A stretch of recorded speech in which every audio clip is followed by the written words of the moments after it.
right, let's talk heating curve for water. Alright. So, XY axes. I'm going to have temperature. And I'm going to have heat added.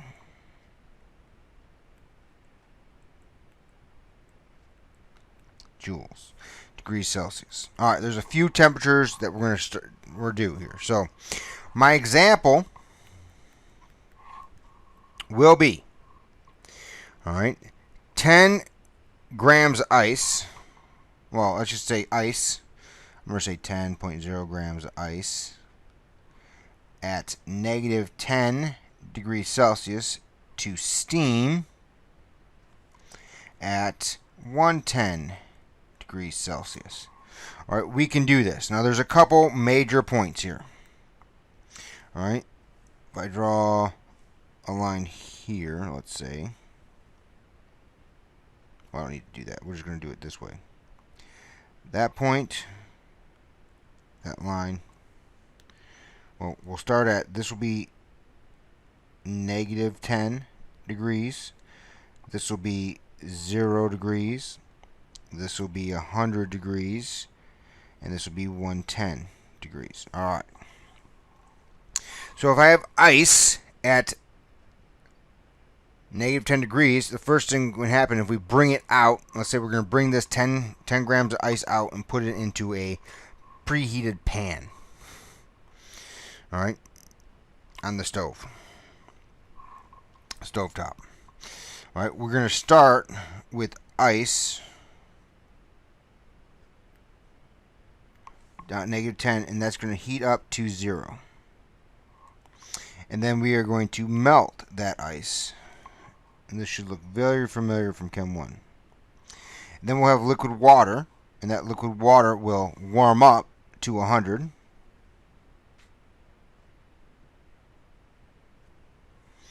And then we will boil or vaporize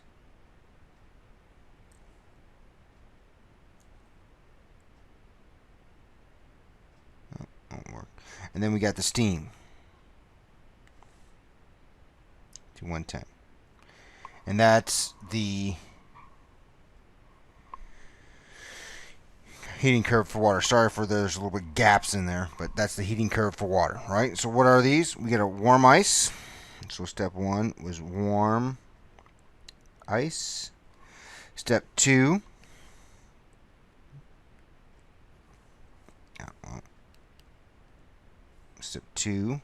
is melt, right? So that's solid to liquid. Step 3 is warm water. Step 4, vaporize or boil. And step 5, warm steam. Alright. There's only two processes. We're either changing temperature or changing state. So we have changes in temperature, and we have changes of state. So the heat added, Q for heat added, is going to be equal to M, the mass, the specific heat, and the change in temperature, which I'll use orange for. Right? And change of state would be Q equals,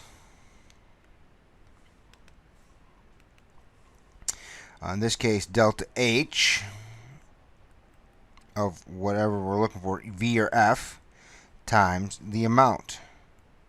Now, this delta H can be in kilojoules per mole, or it could be joules per gram. Either way. And so M could be the mass or the moles. It's the amount. Alright? Typically speaking, we're using grams for the mass in here, but it doesn't have to be. Alright? So I'm either changing temperature or changing state. So a lot of you guys will remember this from Chem 1. Three specific heats. I got the specific heat of ice, and that's 2.09 joules per gram degrees Celsius. We got the specific heat of water, which is your 4.184 joules per gram degrees Celsius. And we have the specific heat of steam, which is 2.01 joules per gram degrees Celsius. I also have delta HF, which is 333 joules per gram, or 6.02 kilojoules per mole.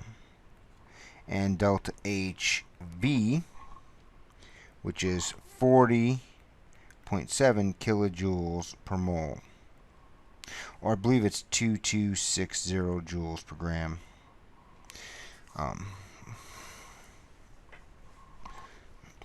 But if you're doing a problem, make sure you utilize the constants from your textbook or the problem. Okay? Don't Google these, because there's a little bit of difference, and that could be off in your sig figs, depending on your sig figs. So here's the book picture of this. A little bit nicer graph, right? And there's some different. There's your specific heat of steam or specific heat of ice, your specific heat of steam, and your specific heat of water in kilojoules per mole from the book. Same graph, a little bit different. All right, so the total heat added, and there you go. So there's your phase or your heating curve for water, and we've all used these before, so that's a little review.